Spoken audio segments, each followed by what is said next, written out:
Inirereklamo ng mga motorista ang isang tulay sa Rodriguez, Rizal. Mula raw kasi na masira ang riprap ng tulay noong Hulyo, naging kalbaryo na sa kanilang pagbiyahe. Meron na nga mga naaksidente.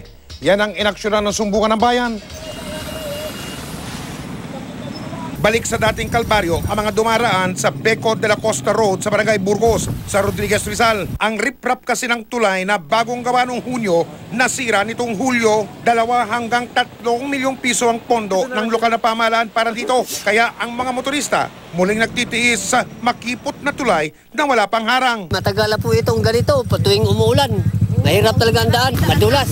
Dapat paayos naman po para meron naman daanan ng tao, lalo na yung mga estudyante. Saka pa semento po, semento para maganda. Pag walang harang na ganito, yung bakod, parang alanganin ka lagi. Delikado dito, kaya dapat ayusin ang munisipyo yan. Ang 65 anyos na si Junicia Cero nahulog sa tulay nitong Agosto. Tinan mo yung likod ko, nabali. Dapat yung likod ko, di na ko makano trabaho ng maayos. Kaya nalaglag ulit tulayo. Bakit? Ano nangyari? Nagmotor kami. Na dulat kayo walang harang yung tulay.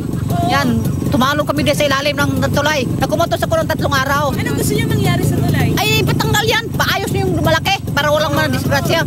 Itinulog ng Sumbukan ng Bayan sa Municipal Engineering Office ng Rodriguez, Rizal ang problema. Inaayos na raw nila ang nasirang riprap. May pananagutan pa rin dabang kontraktor na San Rafael Builders sa proyekto. Kaya sila doon dumadaan ngayon dahil nga nasira yung ginawa namin permanent na bridge na dadaanan nila. Nung nakarang habagat, nag-overflow yung river, so nasira yung pinaka-riprap. So, bakit daw ba wala pang isang buwan ay nasira yung riprap?